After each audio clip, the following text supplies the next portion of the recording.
José Cárdenas informa. Todas las noticias, todas las voces. ¿Qué tal? ¿Cómo le va? Buenas tardes. Es el miércoles 2 de marzo. Le estoy saludando a nombre de todo el equipo que hace posible esta emisión informativa cotidiana de Grupo Fórmula. A nombre de Óscar Holguín, al frente de todo el equipo. Óscar, ¿cómo te va? Muy buena tarde. Buenas tardes, Pepe, a ti, a los amigos del auditorio y también al equipo rudo en la información. Isaac Morán, Héctor García Vega y Francisco Rosales. La producción está a cargo de Charlie Pérez y Juan Carlos Martínez.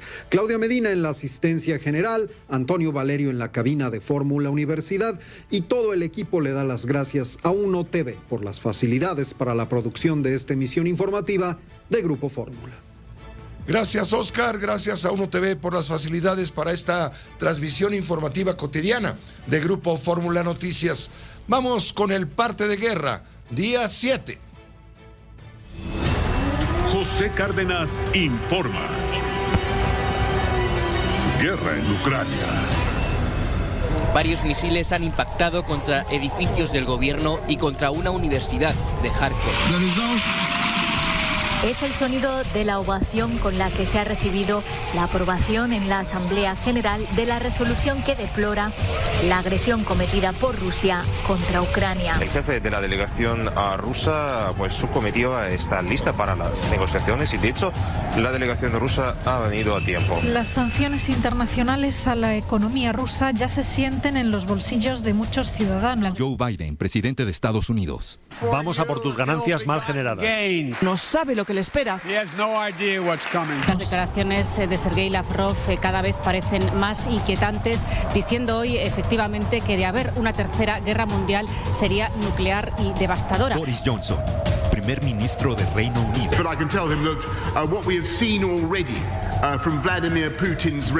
Por lo que yo he visto en el régimen de Vladimir Putin, las municiones que ha lanzado ya sobre civiles inocentes cualifican plenamente y perfectamente como un crimen de guerra.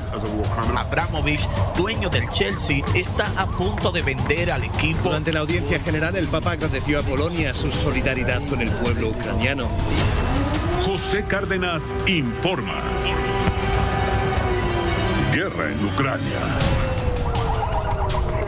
Bueno, le hemos transmitido un gran resumen muy breve de los grandes acontecimientos los últimos grandes acontecimientos de esta jornada 7, de este día 7 a partir de la invasión. Una semana ya se está cumpliendo. Pero ahora vamos con todos los detalles porque luego de 2 días de discursos, 117 de los 193 países integrantes de la Asamblea General de la Organización de las Naciones Unidas ha votado una resolución de condena por la invasión rusa a Ucrania. Está pidiendo a Moscú retirarse inmediatamente y sin condiciones. Esta resolución de la Organización de las Naciones Unidas exige a Rusia, parar la guerra, mientras los bombardeos, los combates y los muertos continúan en varias ciudades ucranianas. La iniciativa, aprobada hoy por la Asamblea General de la ONU, obtuvo 141 votos a favor, 5 en contra. Los de Bielorrusia, Corea del Norte, Eritrea, Rusia y Siria, y 35 abstenciones. Los otros 12 países, entre ellos Venezuela, no asistieron a la reunión. Y aunque no tiene carácter vinculante esta resolución, muestra el total aislamiento de Rusia en la comunidad internacional. México votó a favor de la resolución que incluye una cláusula en la cual se propone dejar abierta la puerta a la diplomacia. The result of the vote is as follows.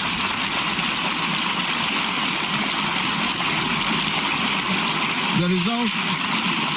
Es el sonido de la ovación con la que se ha recibido la aprobación en la Asamblea General de la resolución que deplora la agresión cometida por Rusia contra Ucrania. El texto ha obtenido 141 votos a favor, 5 en contra, los de Rusia, Belarus, Corea del Norte, Eritrea y Siria, y 35 abstenciones, entre ellas las de China, Cuba, Bolivia, El Salvador y Nicaragua. La resolución exige que Rusia ponga fin de inmediato al uso de la fuerza contra Ucrania y retire por completo y sin condiciones todas sus fuerzas militares del territorio ucraniano dentro de sus fronteras reconocidas internacionalmente. A diferencia de las resoluciones del Consejo, las de la Asamblea no son vinculantes. Entre tanto, el presidente de Ucrania, Volodymyr Zelensky, ha afirmado, luego de conocer el resultado de la resolución no vinculante de la Asamblea General de Naciones Unidas, ha afirmado que el mundo está con nosotros, dijo, está con Ucrania. Celebró en las redes sociales este apoyo recibido por la comunidad internacional.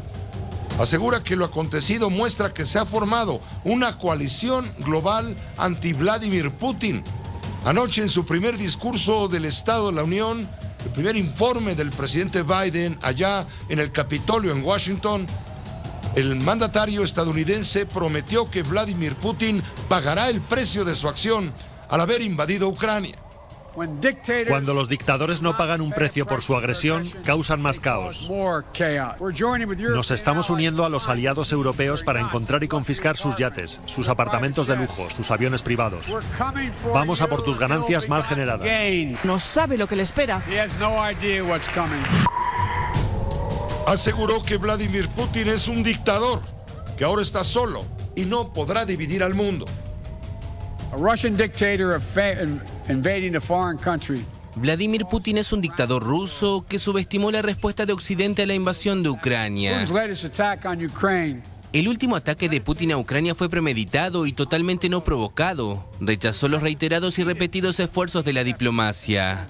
Pensó que Occidente y la OTAN no responderían. Pensó que podría dividirnos en casa, en esta Cámara y en esta nación. Pensó que podría dividirnos también en Europa, pero Putin se equivocó.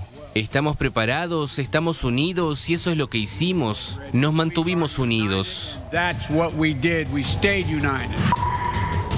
Ante todo esto, el ministro de Asuntos Exteriores de Rusia, Sergei Lavrov, ha advertido justamente al presidente Biden de Estados Unidos que la única alternativa a las sanciones económicas es la Tercera Guerra Mundial, ya que esta podría incluir el uso de armas nucleares. Sí, efectivamente, las declaraciones de Sergei Lavrov cada vez parecen más inquietantes, diciendo hoy efectivamente que de haber una tercera guerra mundial sería nuclear y devastadora. Mientras aquí en Rusia el opositor Alexei Navalny llama a los ciudadanos a levantarse contra la guerra, saliendo cada día a protestar a las principales plazas de sus ciudades. Llamamientos que aquí pueden llevarte a la cárcel, al igual que acudir a ese tipo de manifestaciones. Y es que la censura es tal que hasta el prestigioso diario Novaya Gazeta, dirigido por el Premio Nobel de la Paz, Dmitry Muratov, ha anunciado, tras consultar con sus lectores, que va a dejar de escribir las palabras invasión o guerra para poder seguir trabajando. La Duma, el Parlamento ruso, está estudiando penas de hasta 15 años de cárcel para los periodistas que incumplamos esas normas. En el séptimo día de la guerra, Rusia ha intensificado esfuerzos para tomar Yarkov, la segunda ciudad más importante del territorio ucraniano, con el lanzamiento de un asalto aéreo masivo. Misiles rusos impactaron edificios de la policía y el Servicio de Seguridad ucraniana, así como la Universidad Nacional de Karasin. Mientras tanto, las tropas rusas, con vehículos blindados, tanques, artillería, vehículos logísticos, mantuvieron su avance rumbo a Kiev, la capital. Rusia sigue acribillando a los jarkovitas en Ucrania. Varios misiles han impactado contra edificios del gobierno y contra una universidad de Kharkov. La sede del departamento de policía ha sido incendiada. Según el alcalde de la segunda ciudad más grande del país, los paracaidistas rusos han tomado la estación de tren y el puerto fluvial, mientras que los soldados ucranianos mantienen sus posiciones. La nueva ofensiva se produce un día después de que varios misiles impactaran en la sede del gobierno regional y en varias viviendas. Al menos ha habido 21 muertos y 112 heridos en Kharkov, según las autoridades. El presidente de Ucrania ha señalado: no saben nada de la capital ni de su historia, pero tienen la orden de borrar nuestra historia, borrar nuestro país y borrarnos a todos. Volodymyr Zelensky ha condenado el ataque de Rusia al monumento del Holocausto de Babi Yar, adyacente a la torre de televisión de Kiev. Mientras tanto, la invasión rusa avanza en otras partes del país. Y según autoridades ucranianas, las tropas de Bielorrusia, fronteriza con el territorio ucraniano, entraron ya en la región de Chernihiv. Esto es al norte del país, uniéndose a los rusos en la invasión. Por su parte, Rusia afirmó que su ejército tomó el control de los alrededores de la planta de energía nuclear más grande de toda Europa. El Organismo Internacional de Energía Atómica, con sede en Viena, ha dicho que Moscú le informó de su avance militar sobre la central de Zaporizhzhia. Esto es en el sureste de Ucrania. Este miércoles, el Ministerio de Defensa de Rusia reconoció la muerte de 498 soldados rusos en la guerra que empezó hace 7 días contra Ucrania, además de 1.597 militares heridos. Son los datos de los saldos de la invasión por parte del gobierno ruso que los da a conocer. Por su parte, el Servicio Estatal de Emergencias de Ucrania informa que más de 2.000 civiles ucranianos han muerto desde el comienzo de la violencia. Mientras tanto, en Rusia, las sanciones impuestas tras la operación militar en Ucrania continúan incrementándose. Ya están comenzando a impactar la vida diaria de los habitantes de ese país. Las sanciones internacionales a la economía rusa ya se sienten en los bolsillos de muchos ciudadanos. Ante el desplome del rublo, los rusos intentan retirar sus ahorros de los bancos. Muchos no lo consiguen. Divididos, empiezan a sentir inquietud por las sanciones. Hay colas enormes en todas partes. Hace poco había aquí 70 personas esperando y pocos cajeros tienen dinero. La guerra empieza a preocupar a la población, sobre todo a los jóvenes. La gente está empezando a asustarse. Una vez que Putin ha dado el primer paso, quién sabe si le dará la psicosis y apretará un botón. Por supuesto, no apoyamos la guerra ni ninguna agresión. Siempre es mala, nadie va a salir ganando de esto. Pero no todo es blanco o negro. Entre quienes apoyan la invasión de Ucrania también hay grises. Las medidas que ha tomado nuestro gobierno son acciones forzadas. Es muy difícil hacer pronósticos. Queremos la paz, necesitamos paz. Entre tanto, en la Cámara de los Comunes en Londres, el primer ministro británico Boris Johnson calificó al presidente ruso Vladimir Putin como un criminal de guerra. But I can tell him that what we have seen already from Vladimir Putin's regime. Por lo que yo he visto en el régimen de Vladimir Putin, las municiones que ha lanzado ya sobre civiles inocentes cualifican plenamente y perfectamente como un crimen de guerra. Y voy a pedir que se investigue eso. The ICC prosecutor is already investigating, and I'm sure the whole House will support that. Entre tanto, en Washington se anunció que Antony Blinken, el secretario de Estado de los Estados Unidos, visitará en las próximas horas Bélgica, Polonia, los países bálticos y Moldavia en apoyo a Ucrania. Tenemos esta información en directo desde Washington con Armando Guzmán, corresponsal. Allá son las 7 de la noche con 13 minutos. Armando, gracias, te escuchamos. Adelante. ¿Qué tal, Pepe? Gusto estar contigo. Déjame decirte que el secretario de Estado se va a Europa y va a varias ciudades y es muy indicativo a qué país va a llegar.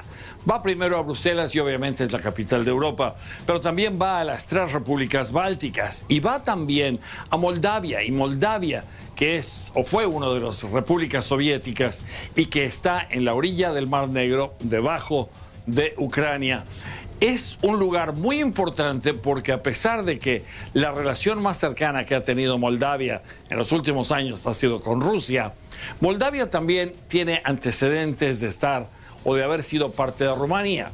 Y esto lo hace también importante porque la Unión Europea quiere mantenerla y no quiere dejarla que ahora se vaya a ir del lado de Rusia. Entonces, el hecho de que el secretario vaya ahí es importante.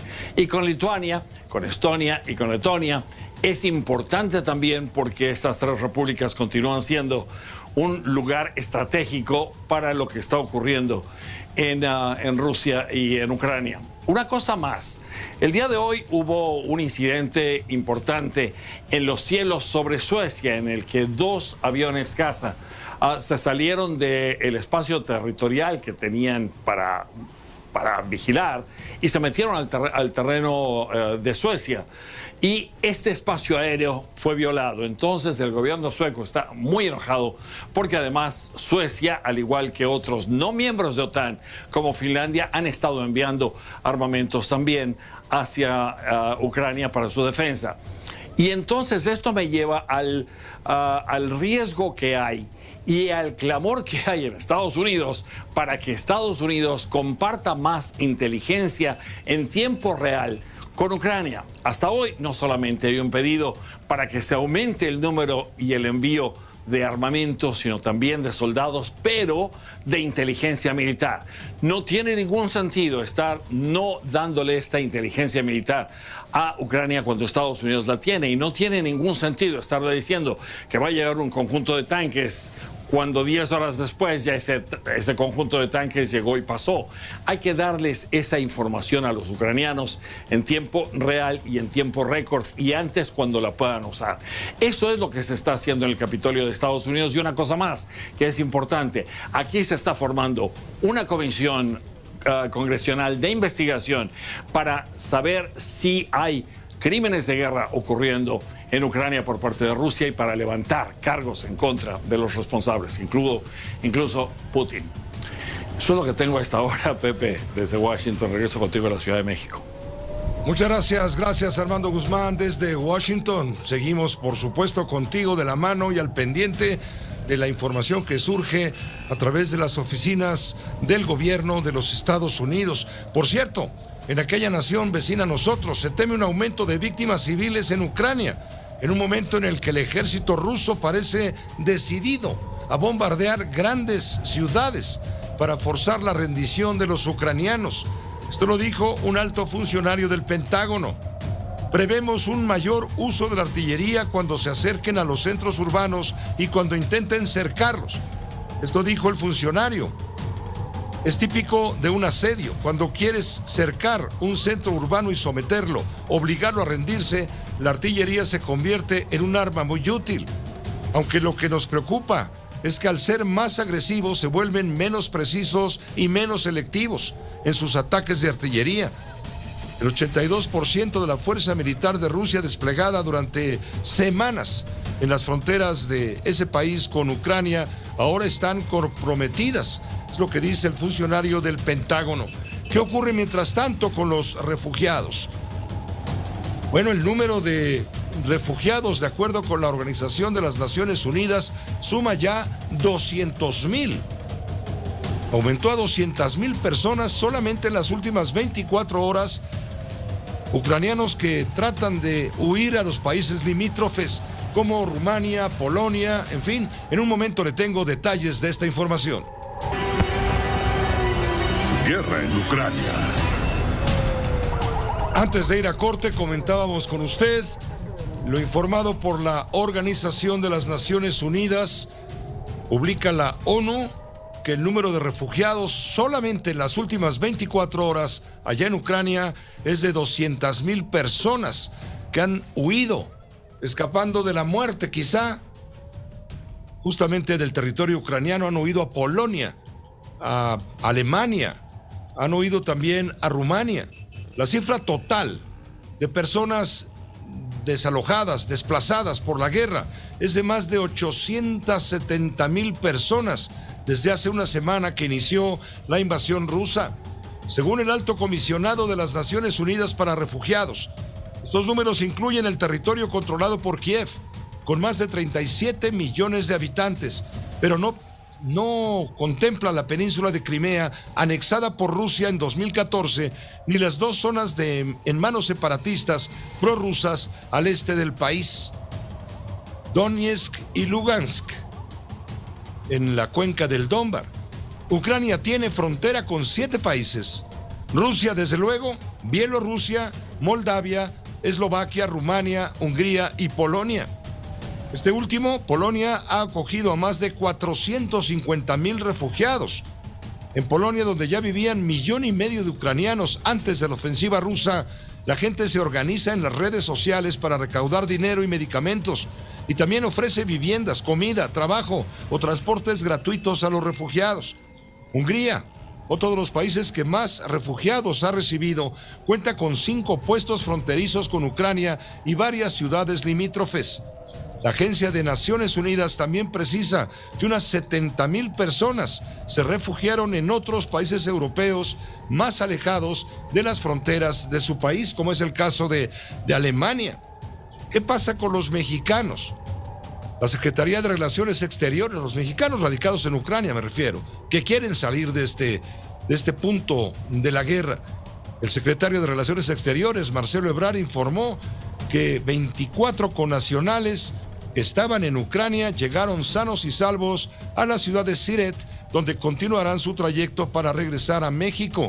Vamos a tener contacto en este momento con Andrea Meraz, enviada especial de Grupo Fórmula Noticias, porque se espera que los connacionales sean repatriados a México en el avión que se dispuso por parte de la Fuerza Aérea Mexicana, y es probable que a la medianoche de hoy, en horario de la Ciudad de México, el avión parta con rumbo a la capital del país. Sería a las 8 de la mañana, tiempo de Rumania. Está Andrea Meraz en el lugar de la información de la noticia, por supuesto, enviada especial de Grupo Fórmula. Adelante, Andrea. Muy buena tarde para ti, buenas noches ya. Pepe, muy buenas tardes, te saludo desde la capital de Rumania, Bucarest, donde ya hicimos este viaje de retorno después de haber estado en la frontera con Ucrania y ver pasar al grupo de 17 mexicanos y familiares que pudieron pues por fin salir de ese país. Los encontramos pues con un sentimiento encontrado. El dejar a sus familias, el dejar amigos, es algo que les ha impactado, que les ha marcado, y así fue como nos los platicaron. La guerra ha empezado.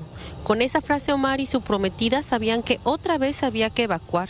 Lo hicieron una vez en China cuando la epidemia de COVID iniciaba, y ahora había que correr de Ucrania para salvar de nueva cuenta la vida. El momento de más terrores fue cuando tuvimos que irnos en cuestión de segundos hacia el metro corriendo, porque se había venido un bombardeo alrededor de la ciudad.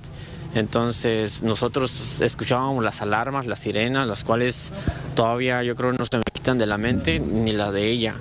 Pero en ese trance yo creo que sí temimos por nuestra vida, porque se oían los aviones no tan altos, o sea, como prácticamente muy bajos, y las explosiones alrededor. La realidad lo golpeó de pronto y es algo que dice es difícil de entender.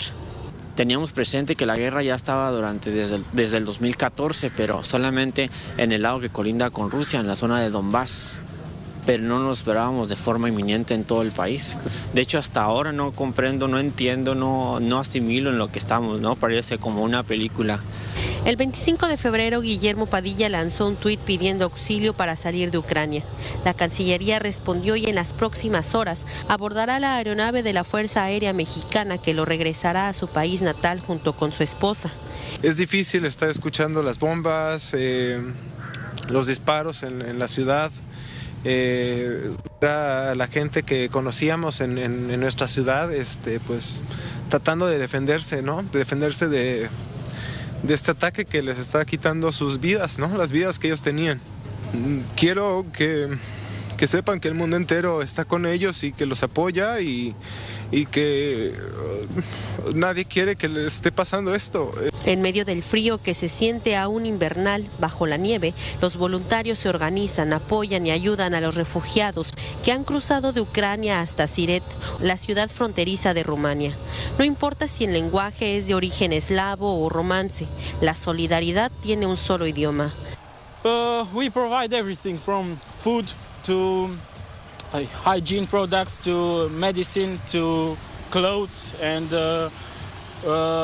we usually have also a translator here speaking Ukrainian with the people. We, help people with transport, with accommodation, all kinds of nationalities. Many women, because men aren't allowed to leave the country. Many women with children. It's a harsh situation, and the message is stop the war, because we don't need war. Everybody has to think about peace and peaceful times. Porque en espíritu cristiano, sí, en espíritu cristiano ortodoxo y católico también. para ayudar a la gente no problema, como los frateros ucranianos. ¿Qué tipo de ayuda necesita la gente ahora? Ahora. Transportaciones para la grande cita de Rumanía. Mucha gente se va a la Europa occidental porque muchos ucranianos trabajan en Europa occidental, ¿sí? España, Italia. En Ucrania todavía hay un número incierto de connacionales que no serán abandonados por la diplomacia mexicana, a pesar de que en este autobús que llegó la noche de este martes y transportó a 17 connacionales, venía la embajadora de México en ese país, Olga García Guillén. Las condiciones ahorita están muy difíciles, yo creo que están más difíciles hoy, o sea, cuando salimos nosotros tomamos creo que la decisión exacta de tomar el día que teníamos que salir, porque no sabemos si hubiéramos podido después continuar. Los mexicanos ahorita lo que les hemos pedido es que se resguarden. Es muy difícil decirles yo que se resguarden porque sí hay momentos en que uno se pone uno nervioso realmente de cuando uno oye caer las bombas, ¿no? O los disparos. Desde Rumania, imágenes de Aldo Reyes, para Grupo Fórmula, Andrea Meraz. Este grupo de mexicanos fue trasladado a Bucarest. En este momento, en las imágenes de mi compañero Aldo Reyes, puedes observar el lugar donde se están hospedando. En la capital, el alcalde de la capital de Bucarest le habilitó este albergue, no solamente para los mexicanos, sino para todos los refugiados de este conflicto bélico entre Rusia y Ucrania. Pepe, en este punto, te decía, son 40 mexicanos, pero se espera la llegada de aún más connacionales que buscan ser repatriados. Se espera que sea la mañana de este jueves para nosotros, la madrugada de jueves para la Ciudad de México, cuando comience este trayecto de más de 20 horas. Es el reporte que les tengo. Muy buenas tardes. Gracias, buenas tardes acá, buenas madrugadas para ti, justamente allá en la frontera entre Rumania y Ucrania. Ella está ya muy cerca del aeropuerto de Bucarest, la capital rumana, para esperar justamente la disposición de los militares que tripulan este avión de la Fuerza Aérea Mexicana y traer de regreso a México a los mexicanos que se quieren voluntariamente repatriar. Hoy el presidente de la República, en la conferencia mañanera, reiteró que nuestro país aceptará refugiados de Rusia y de Ucrania. Todos aquellos que lo solicitan serán bienvenidos, dice López Obrador. Y todos los que nos pidan refugio en nuestro país, pues ya lo dije ayer, serán recibidos y protegidos y bienvenidos. Bueno, ¿qué dijo el presidente refiriéndose a aquellos que soliciten refugio en México, sean rusos o ucranianos, van a ser bien recibidos en México? Ayer, recuerdo muy bien, el presidente fue explícito cuando señaló en la mañanera que México no se va a sumar a la condena internacional a través de sanciones de carácter económico en contra de Rusia. A lo que se suma México es a la condena por la invasión en contra de Ucrania, pero no a las sanciones económicas. La religión, ¿qué papel está jugando en estos momentos? Porque también la religión es un factor central en este conflicto. Tenemos contacto en este momento con el doctor Bernardo Barranco. Él es sociólogo de las religiones. Lo hemos invitado. Leímos algo que publicó esta mañana, la puede usted leer en el periódico La Jornada, en donde dice que, aunque la religión no es precisamente un factor central en el conflicto bélico de Ucrania, las iglesias ortodoxas juegan un papel importante en esta guerra. La tragedia de Ucrania, dice Bernardo Barranco, pasa también por el enfrentamiento religioso y la lucha por la hegemonía de la fe entre las iglesias ortodoxas. Bernardo, muchas gracias, doctor, por aceptar la invitación. Te escuchamos con muchísimo interés en este aspecto que no se ha tocado, la parte religiosa en el conflicto. Pepe, un abrazo muy grande a ti y a tu auditorio. Sí, es una parte que efectivamente no se ha tocado, pero que es una forma esencial también, que expresa el drama que está viviendo en este momento Ucrania frente a la invasión rusa. Hay que decir que mayoritariamente, tanto en Rusia como en Ucrania, la religión predominante es la ortodoxa, el cristianismo ortodoxo, que es una decisión del cristianismo en el año 1000, en 1054, hay lo que se llama el Gran Cisma de Oriente. Las iglesias orientales, es decir, hacia el este de Constantinopla, en el año 1000 se separan fundamentalmente por cuestiones doctrinales, es decir, las iglesias de Oriente no aceptan la potestad del Papa, mientras que la iglesia latina u occidental gira en torno al pontífice, al sumo pontífice. Es un cristianismo muy simbólico. Ellos se dicen ortodoxos porque ellos se sienten que es el linaje puro que viene de este cristianismo bimilenario. Son misas muy solemnes, hay variantes en la liturgia y se distingue por una especial apego a las imágenes, a todo lo que son las imágenes. Entonces tú, cuando entras a una iglesia ortodoxa, lo que más te va a llamar la atención es la cantidad de imágenes que está ahí. Bueno, una característica importante que tienen estas iglesias es el apego al poder. Es decir, siempre han estado apoyando a los poderes en turno. En el caso de la Iglesia Ortodoxa Rusa, que es una de las más grandes dentro de esta gran familia, esta federación de iglesias ortodoxas que van desde de Grecia y también incluso en Asia, es la rusa. Y la iglesia rusa contemplaba también a Ucrania. Ucrania es como la cuna del cristianismo ortodoxo en Rusia. Kiev es la capital de lo que podríamos llamar la esencia de lo ruso, ¿no? Entonces, cuando se independiza Ucrania, Rusia, el Kremlin, no están de acuerdo por lo que representa, no solamente simbólicamente, sino la identidad cultural que tiene sus raíces precisamente en Ucrania, en todo este universo. Y a partir de entonces hay ciertas divisiones, rencillas, que llegan a su momento culminante cuando Rusia invade Ucrania en 2004 y se digamos, anexiona Crimea. Y es ahí donde las iglesias ucranianas, rusas, buscan la independencia, buscan la autonomía frente a la iglesia rusa.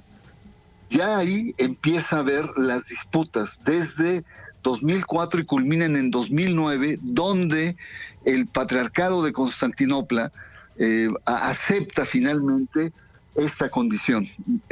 Bartolomeo I acepta la autonomía de la Iglesia Ortodoxa Ucraniana. Y desde entonces ha habido una tensión grande y fuerte que está aparejada a nivel político. Entonces, el tema ahora que se presenta con la invasión es un drama no solamente económico, geopolítico, es un drama también religioso. Porque hay que decir que así como hay muchos cristianos ortodoxos ucranianos, hay también un tercio que se resisten a esta dimensión ucraniana y que siguen o están apegados a la ortodoxia de Moscú, de Rusia. Entonces el tema es delicado y es fuerte. Y lo vemos esta ruptura, esta fractura que cada vez se hace más honda cuando Cirilo, Ciril, el patriarca ruso, pues prácticamente bendice la invasión y dice que hay que estar combatiendo las fuerzas del mal, que hay que volver a la unidad con Ucrania, con los hermanos de Ucrania. Mientras, por el otro lado, tienes a Epifanio, que es también un patriarca de la iglesia ucraniana, donde compara el espíritu diabólico con Putin y lo que plantea es la resistencia heroica del pueblo ucraniano frente a la invasión. Entonces tenemos dos iglesias que tienen un mismo tronco común, una historia en común, que ahora están enfrentadas. Y va a depender mucho, pues, de cómo se desarrolle o cómo las características que tenga la invasión, porque muy probablemente Putin, que además es muy religioso, puedan devastar la iglesia ucraniana. Entonces, te diría que si estas iglesias surgen de un cisma, en este momento la comunidad de iglesias ortodoxas con el conflicto entre Rusia y Ucrania corren el peligro de tener internamente un nuevo cisma, de tal suerte que no solo se está jugando una guerra geopolítica, económica, militar, sino también en el fondo hay tensiones muy graves y muy fuertes al interior del cristianismo ortodoxo en aquella región, el cristianismo ortodoxo de Oriente. Una guerra religiosa también hay detrás de todo este movimiento. Te agradecemos mucho, Bernardo Barranco, el ayudarnos a entender, a comprender este factor que tiene que ser también tomado en cuenta para entender el contexto pleno de lo que está sucediendo en todas sus aristas. Muchísimas gracias, doctor, como siempre. Al contrario, Pepe, un abrazo muy grande. Buenas noches. Un abrazo muy grande. Muy buenas noches, el doctor Bernardo Barranco, sociólogo de las religiones. Es un punto que hay que tomar en cuenta también. La parte religiosa, dice él, en un cisma dividido, la ortodoxia rusa y la iglesia ortodoxa ucraniana también están confrontadas en este conflicto. Permítame una pausa muy breve, volvemos. Comunicación en este momento con mi compañera Daisy Herrera.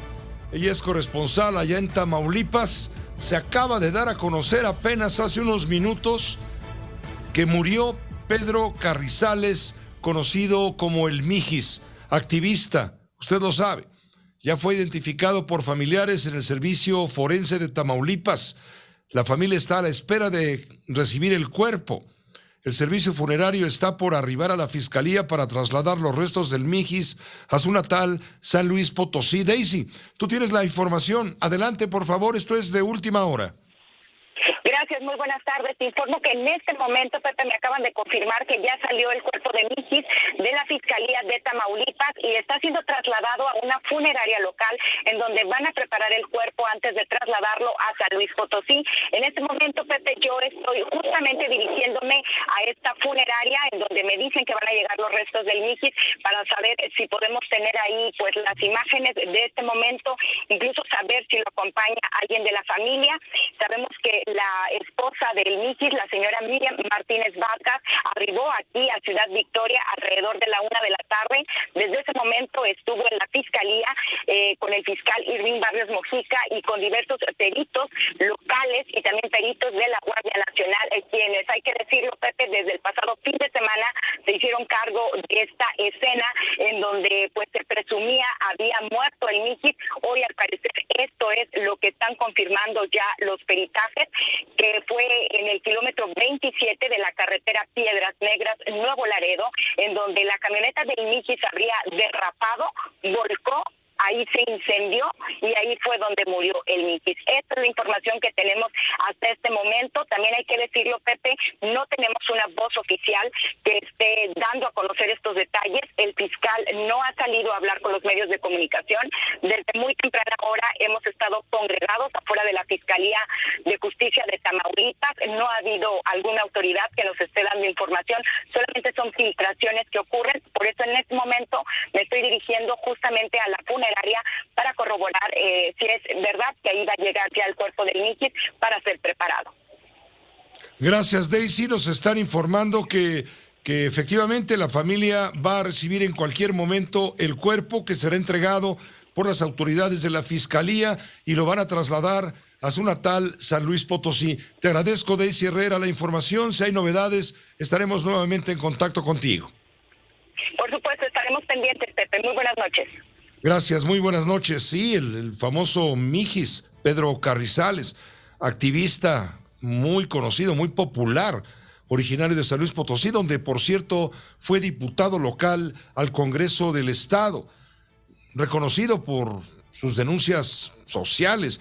Incluso el Mijis que fue visto con vida por última vez el 31 de enero, cuando salió de un hotel de Saltillo, Coahuila, habría sufrido varios ataques en los últimos años.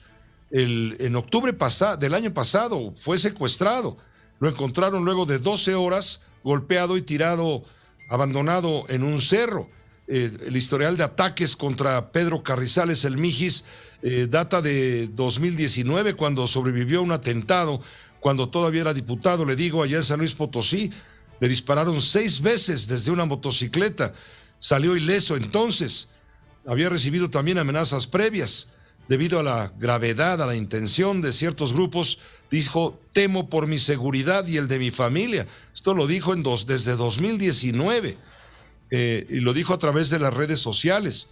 El Mije se convirtió en un verdadero fenómeno social y mediático cuando fue electo diputado local en 2018. Tuvo el triunfo a través de la coalición Juntos Haremos Historia, la fórmula del presidente Andrés Manuel López Obrador, compuesta en San Luis Potosí por Morena, el Partido Encuentro Social, que ya no existe, y el Partido del Trabajo.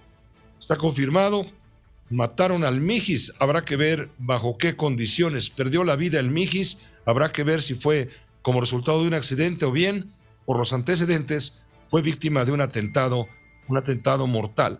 Lo que sigue también siendo un enigma en este momento es el tema de lo ocurrido el domingo a mediodía, 3 y pico de la tarde, allá en el municipio de Marcos Castellanos, en Michoacán, en la comunidad de San José de Gracia, donde se enfrentaron grupos criminales y hubo, no se sabe, vaya usted a saber cuántos muertos.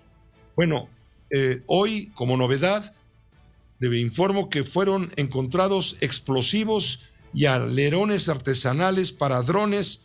Esto en un operativo de la Secretaría de Seguridad Pública en coordinación con la Guardia Nacional. Todavía no determinan ni siquiera cuántas personas perdieron la vida.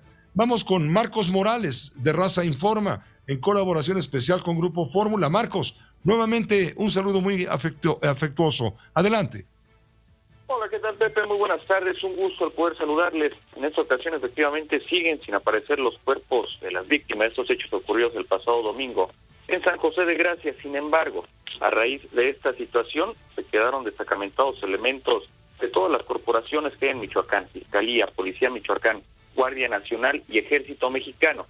Ellos han implementado operativos coordinados y este mediodía localizaron en una finca en estado de abandono explosivos caseros de los denominados papas con forma de granada, una veintena de estos artefactos, pero también otros tantos en forma de cilindro que tenían adaptados alerones. Se presume que estos productos podrían ser utilizados mediante drones para atacar justamente a sus enemigos. Todo esto fue asegurado, posteriormente puesto a disposición de la Fiscalía General de la República para continuar con las investigaciones. También comentarte, continúan estos operativos en busca precisamente de los cuerpos que habrían sido retirados de esta escena del crimen. Pepe, es la información.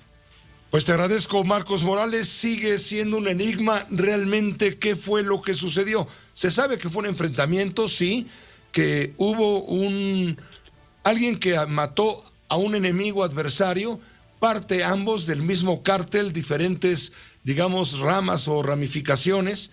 Esto fue durante un velorio, el velorio de la señora Elisa N., de 79 años, madre de Alejandro, alias El Pelón, quien fue ejecutado por su archienemigo, Abel N., enemigo justamente de este cártel, ambos pertenecientes al cártel Jalisco Nueva Generación. Abrieron fuego, se especuló que habían matado a 17 personas. El caso es que no aparece ningún cuerpo. Limpiaron el lugar, esto lo dio a conocer la autoridad. Sí, dime. Efectivamente, así tal cual lo refieres, es la narrativa cronológica de los hechos como ocurrieron. Sin embargo, pues al ser retirados los cadáveres, únicamente hay indicios de los videos que circularon en redes sociales, 2 cadáveres en la escena del velorio que están tirados en vía pública, 3 más que se observan una camioneta de color negro, y hasta ahí pudiéramos darnos un precedente de la cantidad de víctimas. Posterior a que llega la Fiscalía, hay que recordar que pasaron 3 horas y media hasta que arriban a la escena del crimen, y encuentran prácticamente lavada la escena. Únicamente aseguraron casquillos y 3 vehículos, 2 camionetas, una motocicleta, todos ellos con impactos de proyectil. Pues muchas gracias, Marcos Morales. Gracias por el comentario y la información. Quedamos al pendiente, Pepe. Muy buena tarde. Estaremos al pendiente. Muy buena tarde. Tenemos contacto en este momento con Oscar Balmen, periodista especializado justamente en temas de seguridad. Él ha estado muy al pendiente y hemos estado en contacto para intercambiar puntos de vista sobre lo que está sucediendo cuando pues todavía no se sabe cuántos asistentes a un funeral fueron masacrados, fueron asesinados allí en San José de Gracia, esquina con Jalisco, porque queda muy, muy cerca de Jalisco. Pero lo que sí está retratando Oscar Balmen, y te saludo con gusto, lo que sí está retratando es el nivel de fuerza e impunidad de que goza el crimen organizado, en donde se muestra una vez más este ejemplo brutal donde el Estado se hace chico y el crimen se hace gigante. ¿No lo crees? Querido Pepe, muy buenas tardes. Aquí yo creo que como lo estás planteando me parece lo más preciso posible. Vemos un Estado achicado, autoridades apocadas. Yo te diría que cualquier adversario se ve grande si se le mira hincado de rodillas, y yo creo que por eso es que el crimen organizado justo en esta frontera Michoacán y Jalisco parece tan imbatible, aunque ese sea solamente un discurso que ellos siguen pregonando. Lo que hoy tenemos son una gran cantidad de dudas y pocas certezas, pero las pocas certezas que tenemos nos dan cuenta de que hay al menos una omisión criminal. La primera omisión criminal, me parece, es cómo es posible que 4 camionetas con sujetos armados puedan, en un municipio tan pequeño, localizado a 45 minutos de un cuartel de la Guardia Nacional, poder sacar a personas de un velorio, colocarlas en un paredón, fusilarlas, aunque no sea un término que le gusta al subsecretario Ricardo Mejía. Ese es el concepto más claro de lo que sucedió, de acuerdo con los videos que vimos, y después huir en la completa impunidad. La segunda omisión criminal, me parece, es el no cuidado, la no protección de la escena del crimen. Se le permite a los sicarios poder lavar la escena del crimen con detergente, con choza cáustica, con máquinas para sacar el agua a presión durante 3 a 5 horas. Y la tercera omisión, me parece que es una de las más graves, es esperar hasta que viene el escándalo, hasta que las redes sociales estallan en indignación por lo que acabamos de ver, para iniciar una investigación formal, excusándose en esta vaguedad de sin cuerpo no hay delito. Hay 3... Ayer justamente Ricardo Mejía Verdeja, el subsecretario de Protección Ciudadana del Gobierno Federal, decía, bueno, pero espérenme, no hay cuerpos, pero tampoco hay denuncias. Nadie ha denunciado los hechos ocurridos, mucho menos hablan de un fusilamiento. Pues no, caray, pues ¿cómo van a denunciar? Si los matan, al que denuncie lo matan, tomando en cuenta que ambos implicados principales en los hechos de sangre del domingo en la tarde, 3:30 de la tarde, en el entierro, ambos viven en el mismo municipio, en la misma localidad. Ya parece que algún vecino va a levantar la voz de una denuncia. No termina de escribir la denuncia cuando ya está convertido en cadáver. Ricardo Mejía Verdeja es un subsecretario de Estado, no tiene derecho a la ignorancia en este caso, y lo que hace es ignorar el Código Nacional de Procedimientos Penales, que es muy claro. Cuando las autoridades conocen por cualquier medio un crimen que se persigue de oficio, como un homicidio doloso, no necesitan esperar a una denuncia, está muy claro en la ley. Apenas conozcan de un caso, de una probable comisión de un hecho delictivo, ya sea porque lo vieron en redes sociales, porque lo vieron en nota periodística, porque se los comentaron de manera anónima, porque alguien llamó a un número 911 y se los comunicó, aunque no haya puesto denuncia, se inicia una carpeta de investigación. En ese momento se deben desplegar las facultades del Estado para poder sancionar a los probables responsables.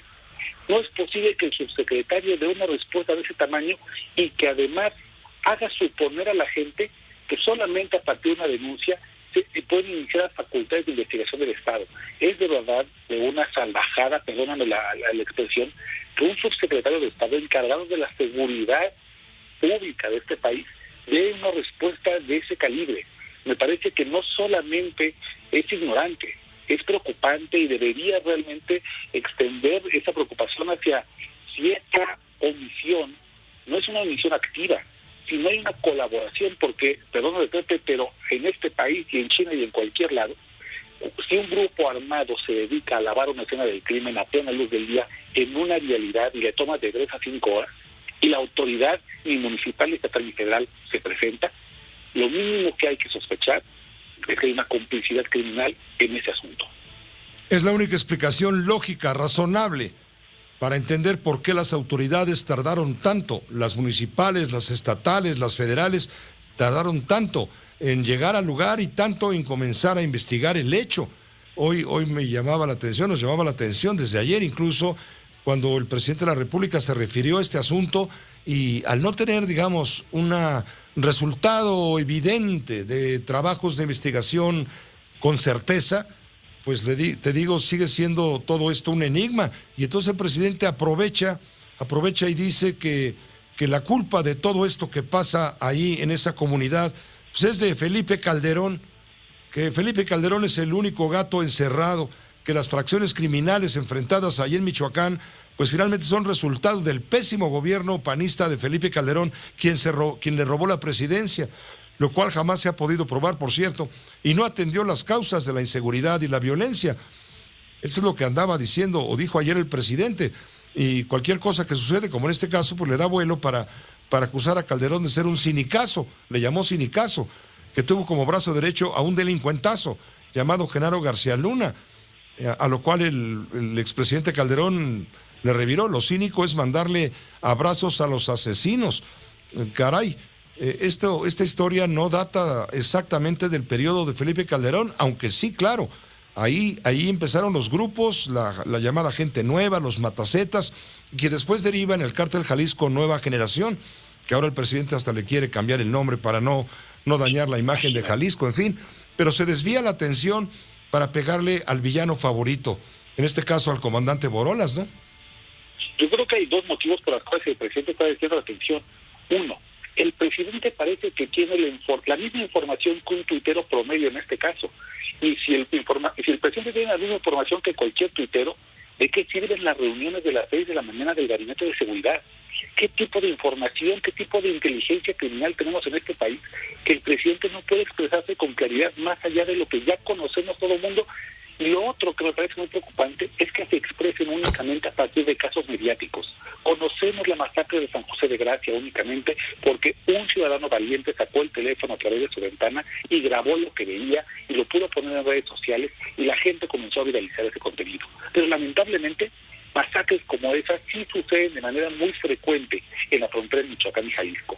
De acuerdo con la organización Causa en Común, en lo que va del año, Pepe, imagínate, han ocurrido 11 masacres en Michoacán. 11 masacres, de las 11 masacres más de las cuales no tenemos cuenta quiénes fueron las víctimas, cuántas son realmente, qué sucedió con ellas, si hay carpeta o no de investigación, si hay un trabajo ya para dar con los responsables. ¿Sí? Pareciera que entonces el aparato de justicia únicamente se mueve a través del escándalo, a través del hashtag. Y lamentablemente, cuando el presidente de ese tipo de respuestas, y además puede ponerse a la par de Felipe Calderón en Díaz de Salvarca, a la hora de acusar a las víctimas de ser criminales, fíjate, no ha establecido ni siquiera cuántos son y sus identidades, pero mágicamente ya sabe que son presuntos criminales. Entonces no estamos viendo una diferencia entre el Felipe Calderón que acusó a los jóvenes de Díaz de Salvarca de ser pandilleros, al presidente mexicano que hoy puede acusar a un grupo que hasta el momento, sin más, son víctimas de un hecho delictivo y las acusa con una soltura, con una ligereza de que todos estarían involucrados en hechos delictivos asociados al crimen organizado. Y si así fuera, Pepe, lo que menos espera un Estado de Derecho es que entonces el Estado los detenga, los lleve a un juicio, los encuentre culpables si es que lo son y los sentencie. No podemos normalizar esta violencia y no podemos normalizar los hechos de un presidente que se sacude el pasado, los problemas del presente. Muchas gracias, Oscar Balmen, por este comentario y esta colaboración especial. Te la apreciamos mucho. Te mando un abrazo, Pepe. Muy buena tarde. Gracias por la invitación. Hasta luego. Muy fuerte para ti. Hasta luego. Oscar Balmen, periodista especializado en temas de seguridad. Permítanos una pausa muy breve. Sube la tortilla, pero a las nubes, ¿eh? Le explico cuánto y cómo después de un corte. Aquí se escuchan todas las noticias y todas las voces. El doctor Bernardo Barranco, él es sociólogo de las religiones. En este momento, la comunidad de iglesias ortodoxas con el conflicto entre Rusia y Ucrania corren el peligro de tener internamente un nuevo cisma, de tal suerte que no solo se está jugando una guerra geopolítica, económica, militar, sino también en el fondo hay tensiones muy graves y muy fuertes al interior del cristianismo ortodoxo en aquella región, el cristianismo ortodoxo de Oriente. José. Agradecemos muchísimo al abogado Alejandro Robledo, representante legal de Juan Araujo y César González, y al abogado Agustín Acosta, representante legal de David Gómez. Estos abogados representan los intereses de aquellos que fueron denunciados y señalados por Juan Collado, también abogado, en prisión desde hace 2 años y medio, quien está fincando o intentando fincar responsabilidades a través de la Fiscalía General de la República contra abogados que supuestamente se coludieron con el asesor jurídico de la Presidencia de la República, Julio Scherer Ibarra, en tiempos pasados, con tal de obtener su libertad. Es un tema ciertamente complicado, el cual seguramente Alejandro Robledo y Agustín Acosta, los abogados que están en línea enlazados en este momento, podrían ayudarnos a explicar. ¿Por dónde empezamos para aquel que no tiene muy claro lo que está pasando con esta denuncia que implica a un hombre al que el presidente de la República ha calificado incluso como su hermano? Estamos hablando de Julio Scherer Ibarra, quien fue consejero jurídico de la presidencia. Buenas tardes, ¿con quién comenzamos? Alejandro, Agustín, ustedes dispongan. Órdenes, don José, como usted diga. Bueno, si me permite, Agustín, y le parece bien. Por favor. Gracias, auditorio, gracias por el espacio. Bueno, pues empieza esta historia con una representación legal de mis defensos a Juan Collado, mientras ha estado detenido por diversos delitos, delincuencia organizada y lavado de dinero. En algún momento la relación fría, ellos deciden dejar de representarlos y en algún momento también a Juan Collado o a la Fiscalía General se le ocurre la idea de buscar un criterio de oportunidad, inculpando indebida y falsamente a mis clientes sobre delitos que no cometieron, como son extorsión, lavado de dinero, tráfico de influencias y asociación delictuosa. Nada más falso de ello. Exacto. Buscando un criterio de oportunidad que le permita obtener la libertad. En el asunto ellos hablan de libertad por libertad, yo diría que es falsedad por libertad, ¿no? Empieza su denuncia bajo este principio del criterio de oportunidad y diciendo que bajo protesta de decir verdad. Yo creo que lo único que no dice Juan Collado en su denuncia es la verdad, en donde asevera una serie de cosas absolutamente falsas, entre ellas...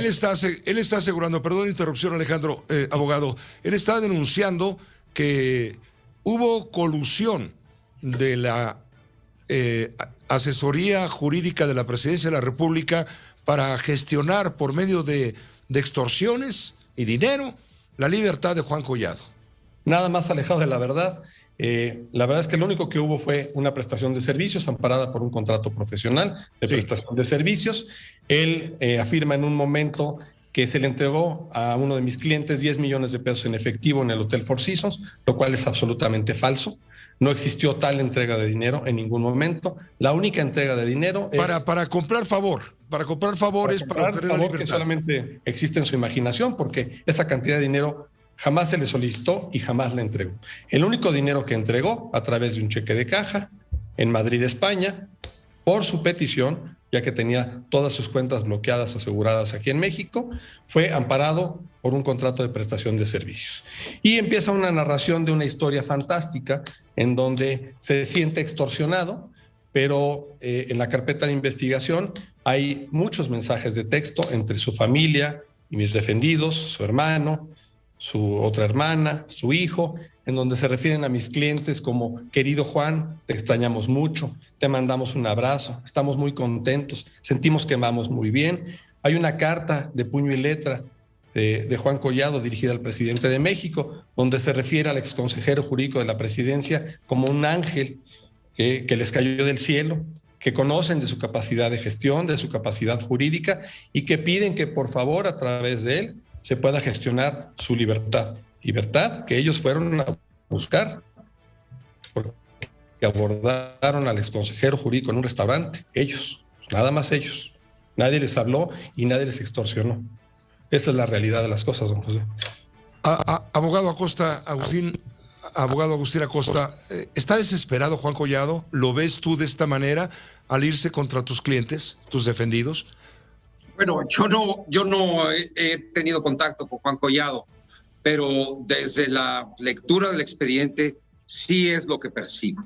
Es decir, percibo a una persona que está dispuesto a manifestar lo que considere pertinente o a declarar lo que la autoridad le diga con tal de obtener lo que creo que es muy preciado para cualquier persona, su libertad. ¿Y por qué afirmo esto? Porque en el expediente sí hay una carta que supuestamente él iba a dar, donde iba a hacer una serie de señalamientos que iban a significar un acercamiento para lograr su libertad. Él dice que esa carta se la habían dictado. Ahora viene y narra esta otra historia. Entonces, yo lo que sí veo es un hombre que cambia la versión, cambia su dicho según las conveniencias, con un objetivo fundamental, que es lograr a como dé lugar su libertad, aprovechando y de manera equivocada este concepto del criterio de oportunidad. Y permítame explicarme muy brevemente, don José, porque el criterio de oportunidad es un concepto técnico. Déjeme empezar por decir una cosa. Él empieza esta denuncia en contra de estos abogados diciendo que solicita un criterio de oportunidad. ¿Qué es un criterio de oportunidad? Es básicamente, quiero declarar algo que sé, quiero aportar información que tengo, de la que tengo confidencia, que sea útil para denunciar a ciertas personas que habrían cometido un delito y que puedo yo aportar información para incriminarlos. Eso quiere decir, quiero acusarlos para yo librarme, ¿no? Es decir, sí. Es una manera, es lo que se llama una delación. ¿Qué es lo que sucede? Primero, la ley establece que para que eso pueda ser posible, tiene que aportar información útil. Esta no es información útil. Tiene que aportar información sobre delitos más graves. Estos no son delitos más graves. Y que a cambio de eso, una persona, y eso sí lo permite el sistema legal, es una copia del sistema americano, puede lograr su libertad. Entonces, lo reitero, yo no he visto el estado de ánimo de Juan Collado, pero sí veo una persona que ha cambiado diversas veces sus declaraciones y sus versiones de los hechos con un fin último, que es obtener su libertad. Y eso me conduce a un punto, a cuestionar gravemente su credibilidad, porque como bien lo ha dicho Alejandro, hace unos meses escribía una carta al presidente de la República diciendo que Dios había puesto en su camino a Julio Scherer y hoy lo convierte en el villano de una historia.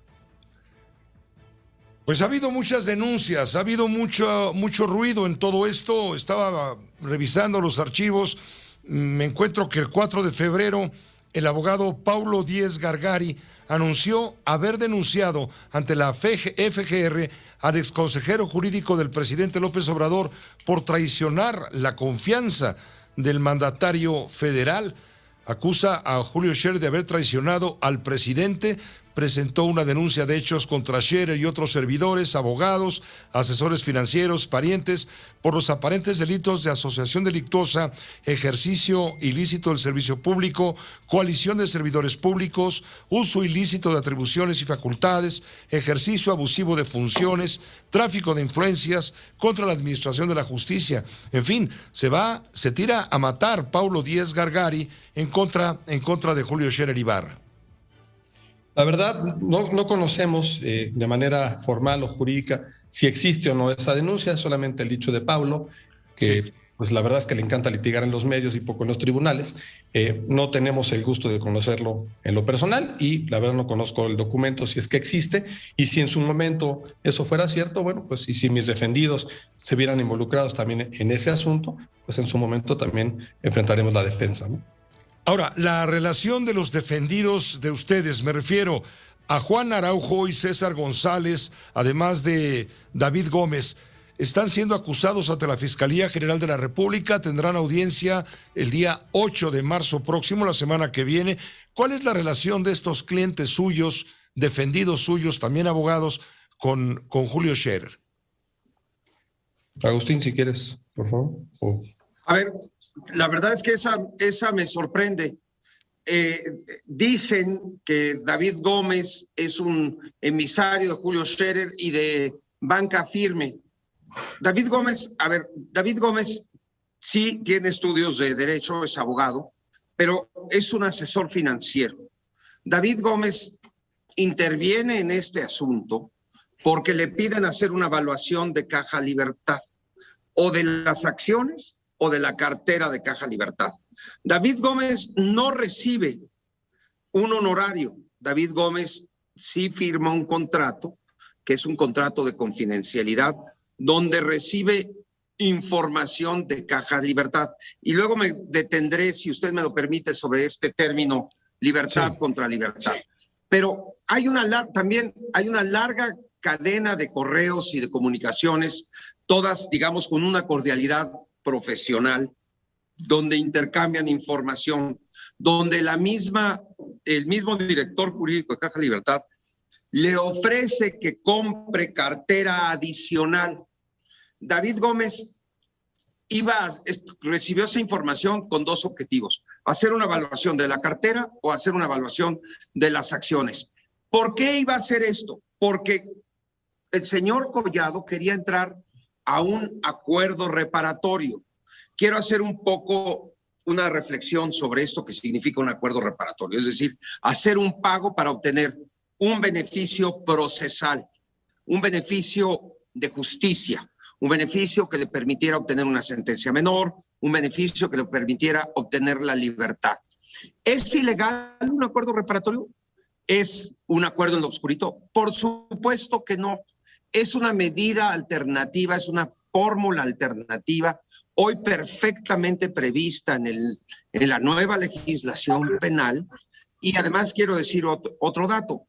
El lunes, en la rueda de prensa conocida como La Mañanera, el mismo titular del Poder Ejecutivo, el presidente de la República, Andrés Manuel López Obrador, dijo que había discutido este tema y había sugerido esa posición. Tiene muchos tecnicismos que no tiene al caso rememorar aquí, pero ese era el sentido de hacer una evaluación de Caja Libertad. ¿Quién creo que propuso libertad contra libertad? Yo creo que si alguien propuso eso, ha de haber sido el mismo señor Collado. Y hoy, como bien lo apunta de manera bastante elocuente Alejandro, pues pareciera que esto se transformó en falsedad contra una libertad que, por cierto, quiero advertir. Dudo mucho que con estos mecanismos el señor Juan Collado, que sí demuestra una desesperación, pueda obtener esa libertad tan ansiada. Pues está complicado el asunto, vamos a ver cómo evoluciona. ¿Qué esperan, abogado Alejandro Robledo? ¿Qué esperan el próximo martes? Bueno, esperamos la Fiscalía quiere pedir, bueno, claro, es inicial todavía, quiere pedir 40 años para sus defendidos. Sí, y sin duda no era el momento para hacerlo, parecería más una amenaza que un atino procesal. Esperamos una audiencia ríspida, esperamos una audiencia dura, prolongada, pero también esperamos que el Poder Judicial de la Federación, en el cual confiamos, dicte una resolución en su momento de no vinculación, es decir, que nuestros clientes no sean llevados a un proceso penal, porque resulta por demás injusto que así sea. Pues muchas gracias por permitirnos este primer contacto en vivo, en directo, enlazados, para analizar este caso que está levantando tanto polvo por los personajes que están involucrados.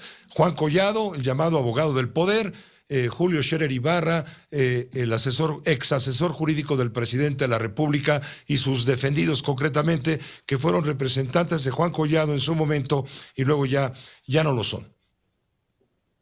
A sus órdenes, José, siempre un placer saludarlo.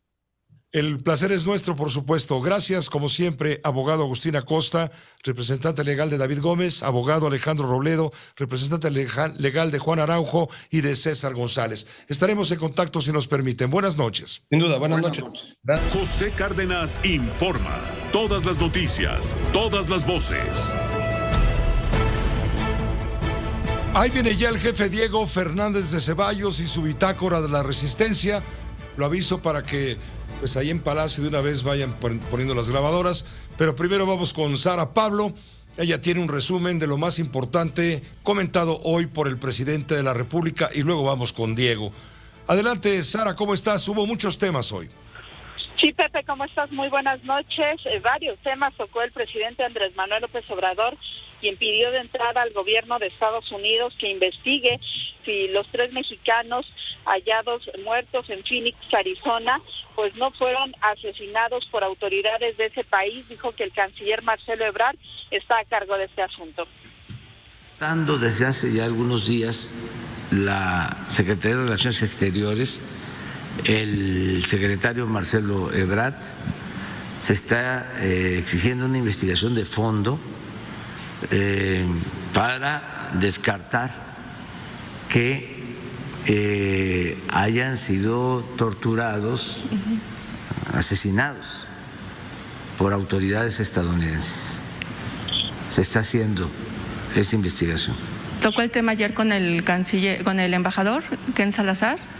No, pero porque ya lo está atendiendo el secretario Marcelo Ebrard y él nos va a informar. Sí. Él está a cargo de eso.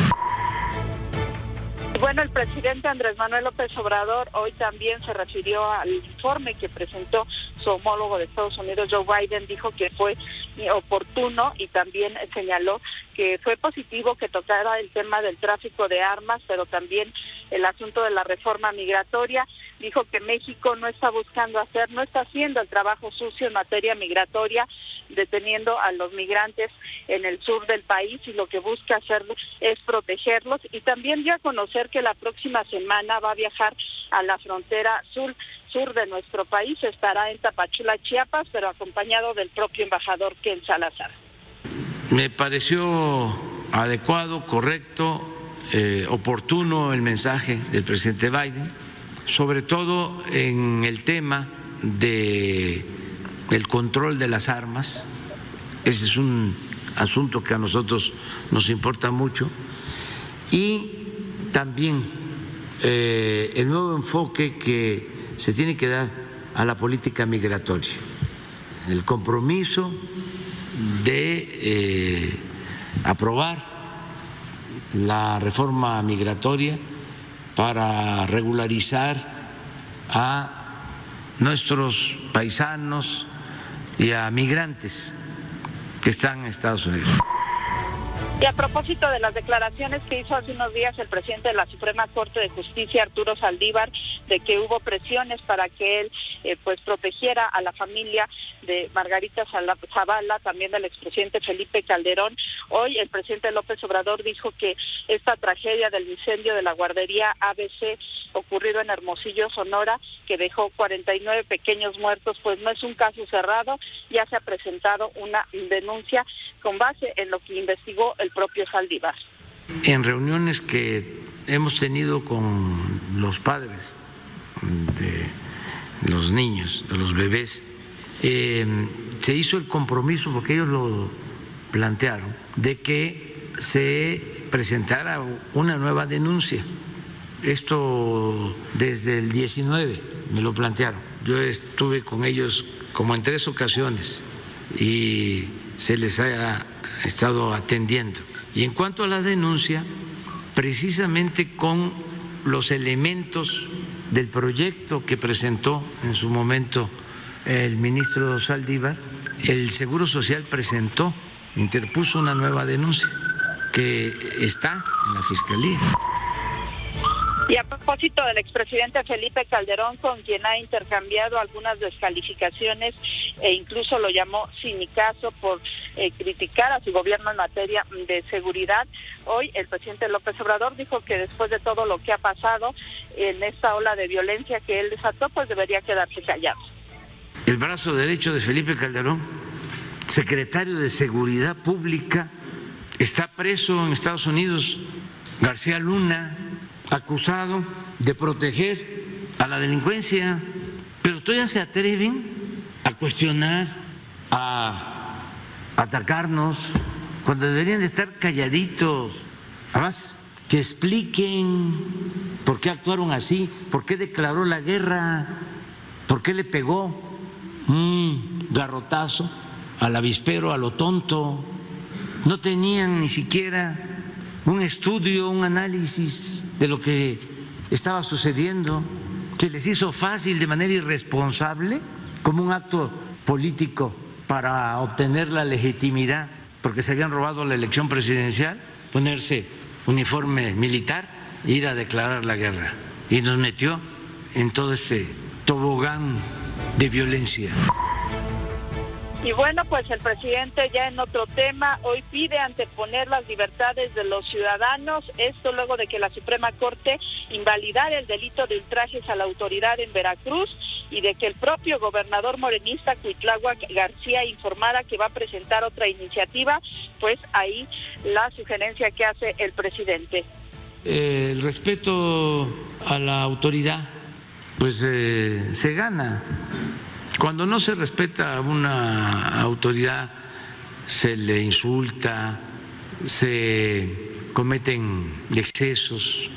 El que lo hace se descalifica, ya en nuestro tiempo. Yo por eso no contesto ni insulto. Y me preguntas que los de ese partido, ¿no?, están ahora en contra de lo del ultraje. ¿Qué trascendencia puede tener eso si no somos iguales? Más tarde, el presidente López Obrador recibió al expresidente de Brasil, Luis Ignacio Lula da Silva, quien pasó aproximadamente 4 horas en Palacio Nacional, desayunó con él, le hizo un recorrido justamente por este recinto y después el presidente López Obrador publicó en sus redes sociales una fotografía con la leyenda: fraterno encuentro con Lula, nos une la hermandad de nuestros pueblos y la lucha por la igualdad y la justicia. Aparecen ellos estrechados de la mano frente a los murales de Diego Rivera. Parte, Pepe, de lo ocurrido el día de hoy. Muchas gracias, completísimo el informe, Sara Pablo. Buenas noches. Hasta luego, buenas noches. Hasta luego, buenas noches. Una pausa breve. Regresamos con Diego Fernández de Ceballos. Directamente con Diego Fernández de Ceballos, el jefe Diego, y su bitácora desde la Resistencia. Pásale, Diego, bienvenido. ¿Cómo te va? Buenas noches. Bien, José, a tus órdenes. Diego, pues vamos a hablar de ¿qué te parece? De las distracciones, ¿no? De las distracciones presidenciales. Distraer y seguir distrayendo. Pero mira, José, que le quede claro a tu público que te habla Diego Fernández de Ceballos, el mismo que hace un año Su Alteza Pequeñísima me acusó de ser traidor a la patria. Nada más y nada menos. El que te habla resulta para aquel un traidor a la patria. Pues en la mañanera de hace 2 días dijo que el mismo traidor a la patria le resultaba simpático. De veras, José, que todo tiene un límite. Pues le resultó simpático un traidor a la patria, pero además se tomó la licencia de publicar en la mañanera de hace 2 días una conversación que tuve contigo en donde dije, y ahora repito, que no está demostrado jurídicamente que su hijo y su nuera hayan cometido delito. Hasta ahí lo que él publicó.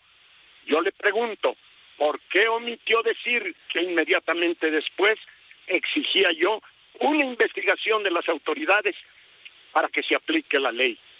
Pero así es como se gobierna en este país en estos tiempos. Pero mira, José, me queda claro que si tuviéramos que expresar con una sola frase cuál es la tragedia de México que resume las tragedias nacionales todas, yo te diría que es la discordia, la desunión entre los mexicanos, la falta de respeto entre los que pensamos distinto. Tal vez sean pocos, muy pocos, los que no han contribuido a esa sinrazón. Toda nuestra historia nacional no es más que una serie de capítulos de buenos contra malos, de vencedores contra vencidos, dejando campos donde solo pueden florecer la cizaña, los rencores y los resentimientos. Claro, en el centro de ese campo están los millones que prefieren dejarse pisar por los poderosos en turno. Sin embargo, José, en estos últimos 3 años se ha agudizado esa patología porque desde la presidencia de la República se produce una auténtica devastación nacional. Desde ahí todo es destrucción, engaño, saqueo, provocación, injuria y persecución. Así, José, no es posible la unidad y la concordia. No es posible unirnos para un esfuerzo común. Por supuesto que hemos padecido gobiernos corruptos e ineptos, pero la tragedia presente es que 30 millones de mexicanos creyeron que se iba a terminar con lo que el caudillo llamaba la mafia del poder, pero esos votantes nunca se imaginaron que llegaría la mafia del no poder, más corrupta, más inepta y más infame.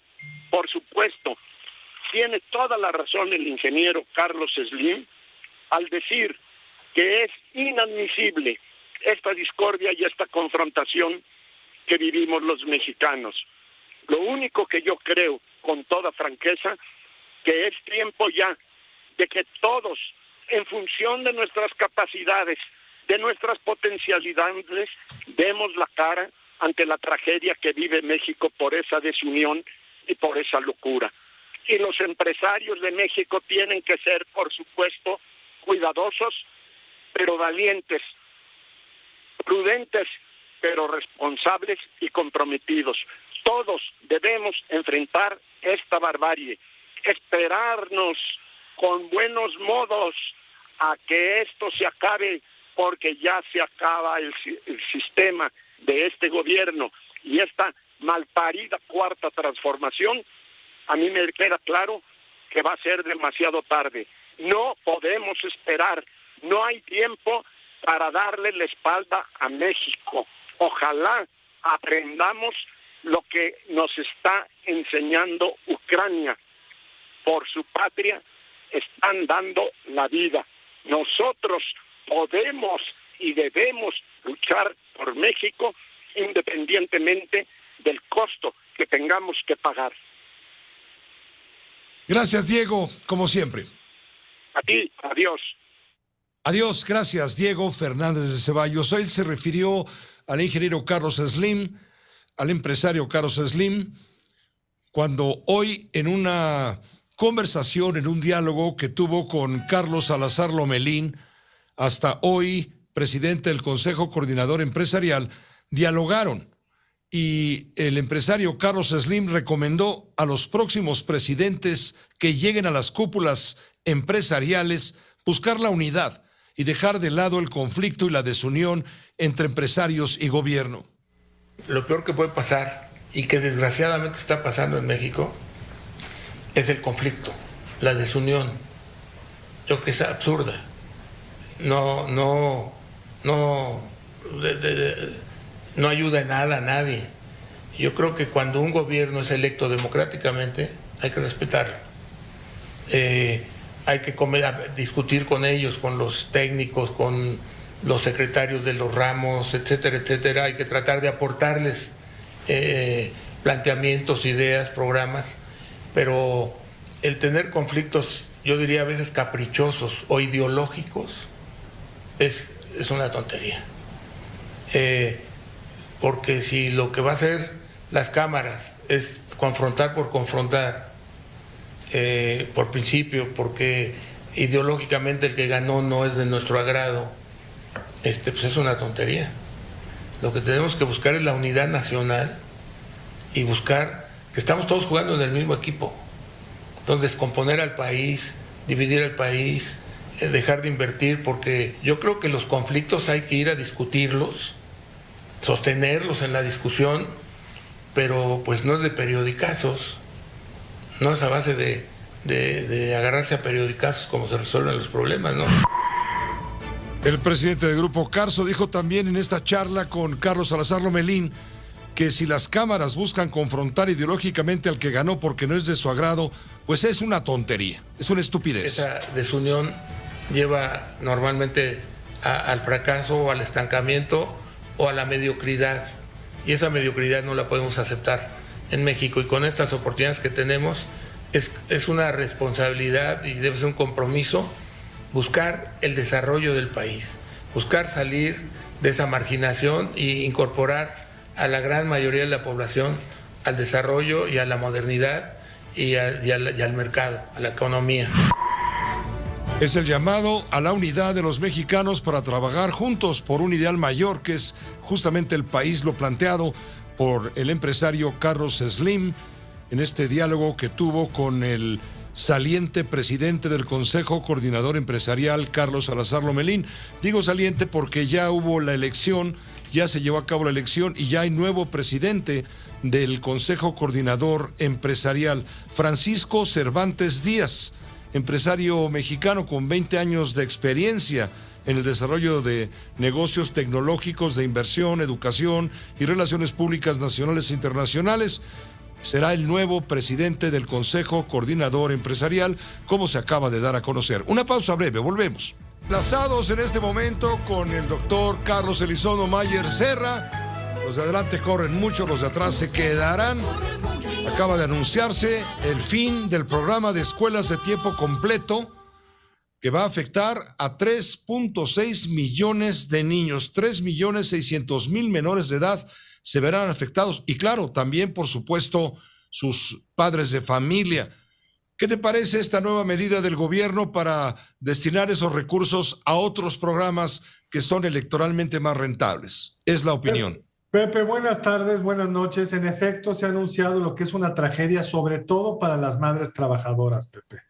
Porque tanto las escuelas de tiempo completo como las desaparecidas estancias infantiles tienen un propósito central, que es que las madres no estén tan limitadas en su capacidad de desarrollarse laboral y profesionalmente, porque en México, como tú sabes, las escuelas hay que recoger a los niños en primaria a las 12:30, es decir, no alcanza para una jornada laboral completa, entonces dependen de las abuelas, el niño acaba en la calle. Si lo que nos preocupa, y creo que nos preocupa a todos, Pepe, es una infancia que corra menos riesgos, que sea menos atraíble por el crimen organizado, las escuelas de tiempo completo han estado muy bien evaluadas como un mecanismo para educar mejor a los niños, siempre se podría hacer mejor, para retenerlos en el salón de clases, para evitar que estén en la calle y para apoyar sobre todo a las madres trabajadoras. Y el tema del dinero, Pepe, la verdad es muy preocupante porque me recuerda un poco al papá de un amigo que no le pagaba la colegiatura porque le decía que no tenía dinero, pero andaba en un carro deportivo, no tenía dinero para pagar la colegiatura, prefería andar en un carro deportivo. El gobierno tiene dinero, pero lo usa para otras cosas. El mismo día de ayer se anunció que Pemex Refinación, Pemex Transformación Industrial, PP, perdió 172,000 millones de pesos. Este programa que se está cancelando costó el año pasado 5,000 millones de pesos. ¿Podría Pemex administrar un poco mejor las refinerías? Antes en el 2018 perdían 50,000 millones de pesos, bastante menos. ¿O no podría el gobierno dedicar recursos como los de la consulta, que es una consulta que nadie quiere más que el propio presidente, que ya sabemos cómo va a ser el desenlace? ¿O no podría el gobierno concentrar los recursos de tantos otros programas que no son tan importantes, porque son los sueños del presidente, como andar destruyendo la selva en Yucatán? Entonces creo, Pepe, que dinero hay, lo que pasa es que se gasta en otros temas, y el tema más importante, que más se ha descuidado, creo yo, en los últimos años, es la educación de los niños, de por sí lastimados, Pepe, por la terrible costo educativo que fue el encierro, la educación a distancia. Hoy, en lugar de estar cancelando programas, tendríamos que ver cómo los ampliamos para tener una infancia mejor educada, Pepe. Dice la secretaria de Educación Pública que eso Eso de la escuela pública, la educación pública, las escuelas de tiempo completo, no es un tema prioritario. Así pues piensa no es un tema prioritario para ellos, desgraciadamente. Gracias, Carlos, por tu comentario, como siempre. Gracias a ti, Pepe. Un abrazo. Un abrazo grande. Estaba viendo aquí que el petróleo mexicano ya superó los $100 por barril, el mayor precio en 9 años. Y también hasta en 22 pesos se está vendiendo la tortilla en colonias del Valle de México debido al incremento del maíz en la República Mexicana. Están poniendo ya las tortillerías letreros con el incremento que va desde los 2 hasta los 4 pesos dependiendo de la zona. Grave, grave asunto. Pausa, volvemos. Gracias por su atención, por su confianza y todo lo demás. Estás